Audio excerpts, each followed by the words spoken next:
Hello everyone. In this video, I would like to talk about the short story called Fever, written by Raymond Carver. I'd like to begin by thanking Tyson Woolman for bringing up Carver in response to one of my recent videos.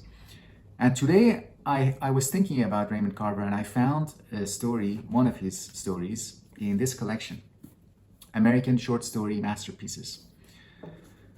And this collection is edited by Raymond Carver himself and Tom Jenks. Okay, so let's get into it. What is the story about? It is about coming to terms with loss, the loss of a marriage. But more accurately, it is about coming to terms with it, understanding it in the right way, not coping with it by misunderstanding it. Accepting the loss isn't just about accepting the end of the relationship.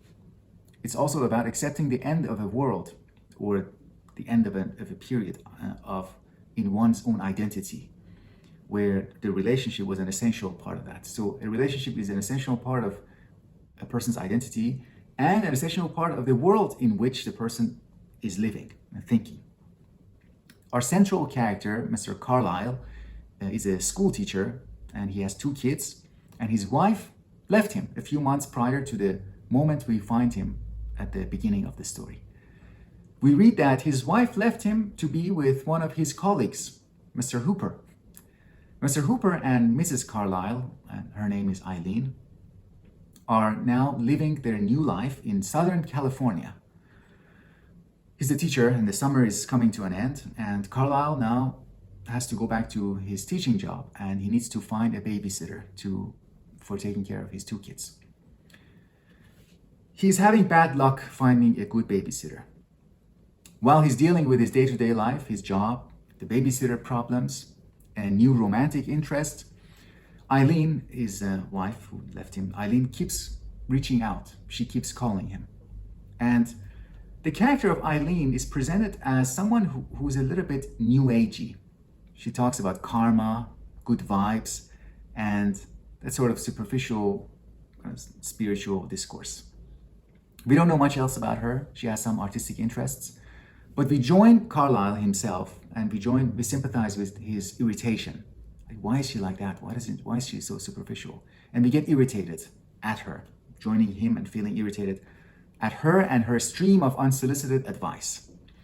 Eventually, Eileen helps him find a babysitter, an older lady named Mrs. Webster, who is an acquaintance of Mr. Hooper. It turns out that Mrs. Webster is the ultimate babysitter.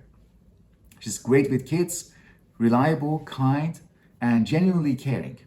So things begin to fall into place. His new romance starts taking root as well, but his heart is still, at least occasionally, preoccupied with his wife, Eileen, and the hope of her return.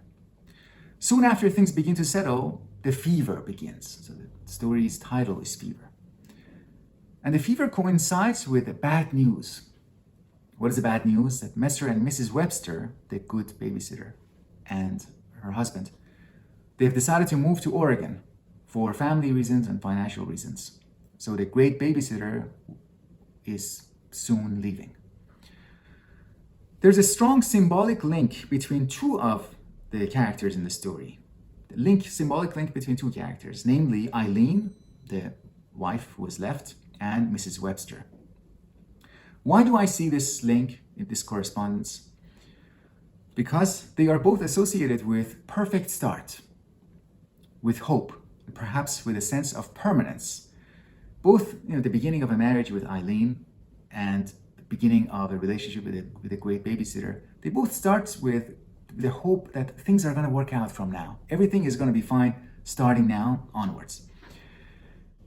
And they both, another reason why I see this link is that they both end up having to leave. What is crucial, and I think Carlyle's understanding of this point is at the heart of this story. What is crucial is that both women, both of these people who are leaving, have no ill intention toward him. His wife left him because, for reasons that have very little to do with him.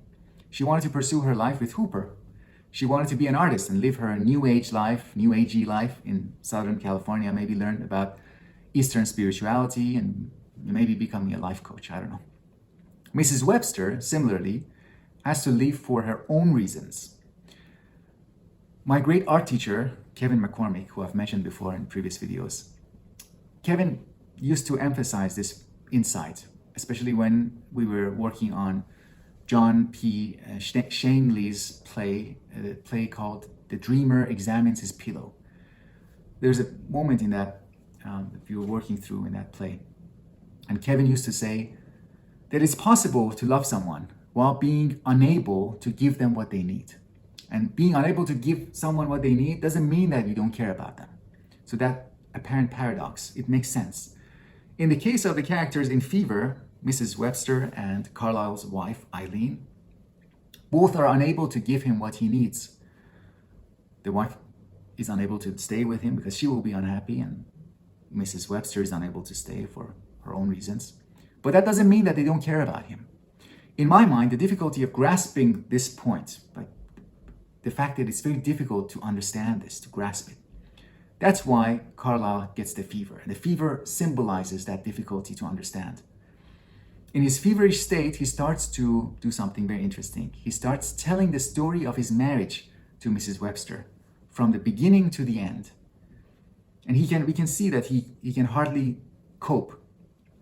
And coping requires from him to revise the idea of his life and his world, to let go of what is lost, what is irretrievably lost.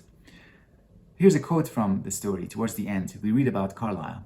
Quote, "He understood it was over, and he felt able to let her go. He was sure their life together had happened in the way he said it had in his story to Mrs. Webster. But it was something that had passed, and that passing, though it had seemed impossible and he had fought against it, would become a part of him now too, as surely as anything else he had left behind." All right, very interesting story, moving despite its gentleness and slowness. And it's a great story to sit with if we want to meditate about loss and people we care about who are no longer part of our lives. All right, thank you very much for your attention. Thanks again to Tyson, and I will speak with you in the next video.